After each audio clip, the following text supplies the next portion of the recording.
समझे बच्चों। स्वागत है मित्रों, आप सबका फिर से एक बार आपके अपने चैनल जी मास्टर जी पर। और आज हम लोग बड़े ही एक महत्वपूर्ण विषय पर चर्चा करने जा रहे हैं। इसके पहले कि जो भी चैनल पर नए हैं, चैनल को फटाफट सब्सक्राइब कर लीजिए और बेल आइकन को प्रेस कर लीजिए ताकि आने वाला नोटिफिकेशन सबसे पहले आपको मिल सके।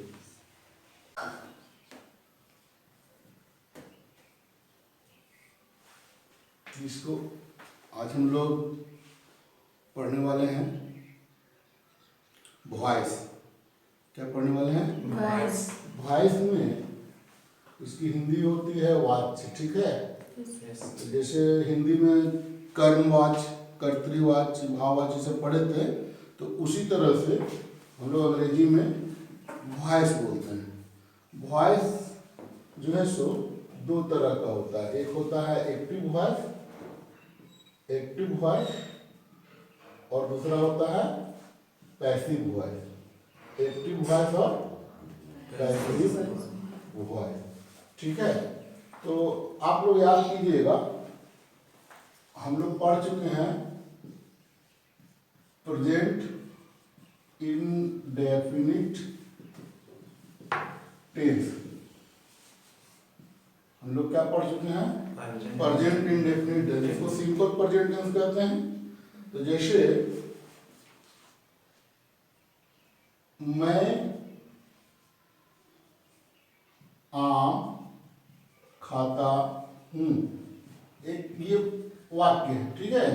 इसके स्ट्रक्चर को समझना है कि ये वाक्य है क्या क्या। तो ये वाक्य में क्या है, बैठे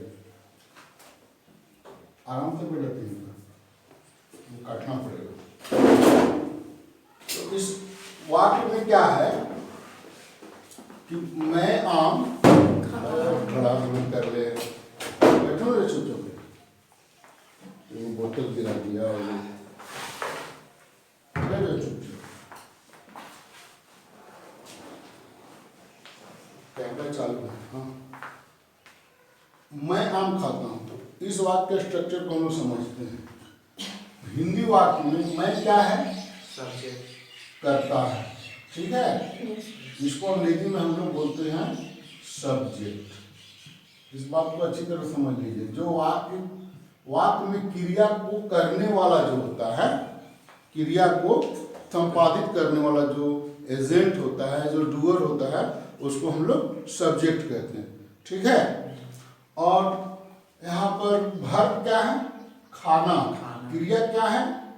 खाना, खाता हूँ। ये खाता हूँ क्रिया का ही रूप है, तो क्रिया क्या हो गई? खाना, ठीक है। और खाने की अंग्रेजी आप लोग को पता है। तो ये यहाँ पर वर्ब है ईट। अभी अंग्रेजी बनाएंगे हम लोग। Good morning sir. चलो बैठो, तो बैठ जल्दी। तो खाता हूँ क्रिया है। Yes sir. कर्म क्या है? कर्ता, कर्ता की अंग्रेजी आई हो गई, ईट यहाँ पर है। अब कर्म है माने कि किस चीज को खाता हूं, ठीक है। माने क्रिया का फल किस पर पड़ रहा है? कर्म पर। क्या खाता हूं? क्या खाता हूं? आम। तो आम जो है सो कर्म हो गया यहाँ पर, ऐसे समझना। और उसकी अंग्रेजी आप लोग जानते हैं मैंगो। तो ये जब प्रेजेंट इंडेफिनिट टेंस में हम लोग जब इसको हम लोग बनाते थे, इसका ट्रांसलेशन, तो हम लोग क्या बनाते थे? आई ईट ए मैंगो। याद कीजिए, हम लोग इस तरह का बनाते थे कि आई ईट मैंगो। क्योंकि वर्ब में एस या एस नहीं लगेगा, सब्जेक्ट आई है। थर्ड पर्सन के सिमिलर नंबर का जब सब्जेक्ट होता है तो क्रिया में एस या एस लग जाता है। अब यहाँ नहीं लगेगा। आई ईट ए मैंगो, मैं एक आम खाता हूँ। अब यहाँ पर एक नहीं लिखा हो तो आप कहोगे कि एक नहीं है तो सर आप ए लगा दिए। तो कोई भी काउंटेबल नाउन है तो वो एक आर्टिकल लेता है, ए एन दी ये सब लेता है, ठीक है। हम लोग आर्टिकल वाले चैप्टर में देखेंगे कि आर्टिकल कई तरह के होते हैं, ए इनको जो है सो इंडेफिनिट आर्टिकल और दी को डेफिनिट आर्टिकल कहते हैं, तो वो अलग है। अभी आपको आई ईट ए मैंगो, अब ये जो हम लोग बोलेंगे कि यहाँ पर किसकी प्रमुखता है, प्रमुखता सब्जेक्ट की है। कौन खाता है, खाने की क्रिया कौन करता है, मैं। तो आई सब्जेक्ट है और आई जो है सो नॉमिनेटिव केस में है, और इस आई ईट ए मैंगो इसको हम लोग कहेंगे कि ये जो सेंटेंस है वो एक्टिव वॉइस में है, ठीक है, एक्टिव है, मतलब सब्जेक्ट जो है सो एक्टिव है। कहीं कहीं सब्जेक्ट जो है सो पैसिव हो जाता है, पैसिव का मतलब डायरेक्ट नहीं है वहां पर, उसके बारे में उसको डायरेक्ट नहीं कहा जा रहा। जैसे एक व्यक्ति सिगरेट पीता है तो जो सिगरेट पी रहा है उसको एक्टिव स्मोकर बोलते हैं, ठीक है, और बगल वाला आदमी जो धुआं छोड़ता है वो धुआं वो पी लेता है, सांस लेगा तो पिएगा ना, तो उसको बोलते हैं पैसिव स्मोकर है।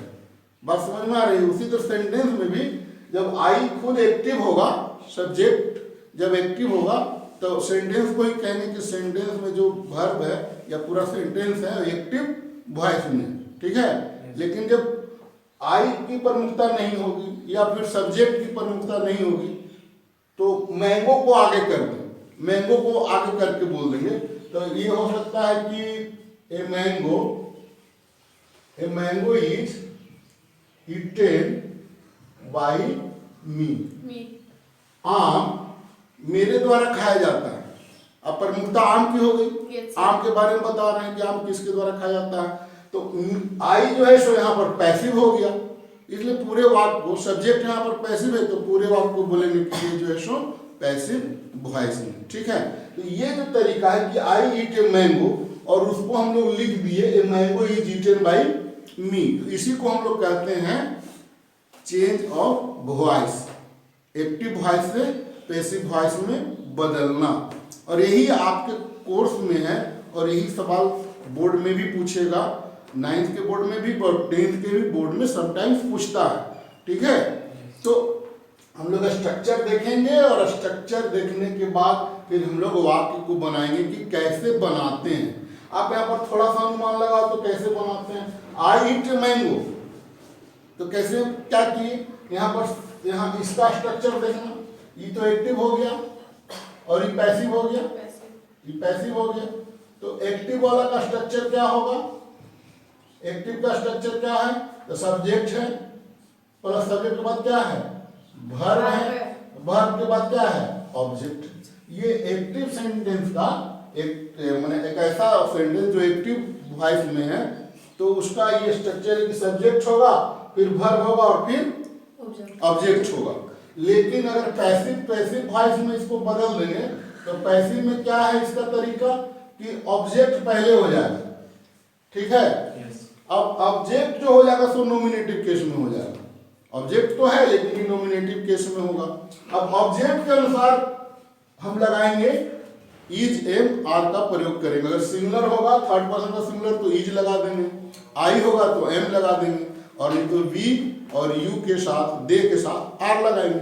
तो ऑब्जेक्ट के बाद किसका प्रयोग होता है, इज, एम और आर का, ठीक है। ये तीन शब्द का प्रयोग करते हैं। देखो यहाँ पर इज का प्रयोग हुआ है, इज, एम, आर का प्रयोग हो रहा है, और फिर वर्ब का तीसरा रूप लगाएंगे, भी वर्ब का तीसरा रूप लगाएंगे।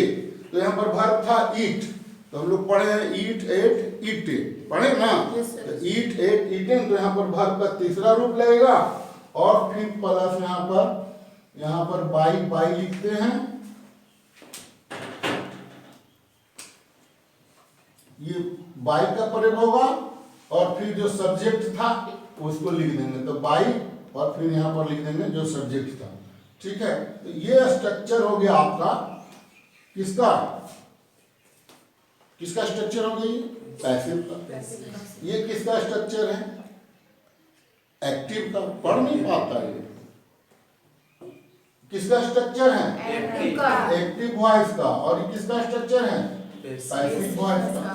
तो अगर ऐसे आप इसको देखोगे वाक्य के बनावट को, तो अभी हम लोग वॉइस जब पढ़ रहे हैं तो हम लोग एक चीज देख रहे हैं कि टेंस को जो पहले पढ़े हैं इसका हम लोग यहाँ पर रिवाइज भी कर लेंगे और फिर नया सीख भी जा रहे हैं कि वॉइस जो है सो कितने तरह का है, वॉइस में कैसे चेंज करते हैं। तो आज हम लोग सिंपल जो है सो प्रेजेंट इंडेफिनिट टेंस का देखे हैं।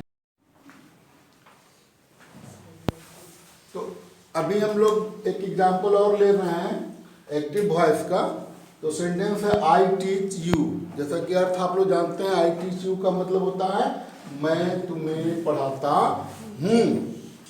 तो इसमें इसका स्ट्रक्चर देख रहे हैं कि इसमें सब्जेक्ट है और टीच वर्ब है और फिर ऑब्जेक्ट है यू। ठीक है, अब इसका हम लोग पैसिव वॉइस बनाएंगे। तो इसका पैसिव वॉइस बनेगा यू, जो ऑब्जेक्ट है उसको पहले करेंगे, इज एम आर का प्रयोग करेंगे एक में, एक का, और V3 लगाएंगे और बाई और सब्जेक्ट। तो यहाँ पर देख रहे हैं कि ऑब्जेक्ट यू है तो यू का नॉमिनेटिव केस और ऑब्जेक्टिव केस दोनों यू ही होता है, इसमें यू आर, और V3 हो गया टाउट, तो टाउट बाई मी। ठीक है, तुम मेरे द्वारा पढ़ाए जाते हो या मेरे द्वारा तुम पढ़ाए जाते हो। तो अभी एक और वाक्य है, 4 क्वेश्चंस है, ये आपके लिए होमवर्क है। We buy a car, he cooks food, Ravi beats me, they give us banana. तो एक तो बना चुका हूं मैं, a car is bought by us, तो बाकी आपको 3 बनाने हैं। तो ये होमवर्क आप कर लेंगे और मेरे व्हाट्सएप नंबर पे आप डालोगे इसको या फिर यूट्यूब पर ही कमेंट्स करके इसका आंसर आप बताओगे। Thank you. तो कैसा लगा मित्रों आपको आज का ये वीडियो? अगर अच्छा लगा हो तो इसे लाइक करेंगे, शेयर करेंगे। Okay, thank you. मिलते हैं अगले वीडियो में।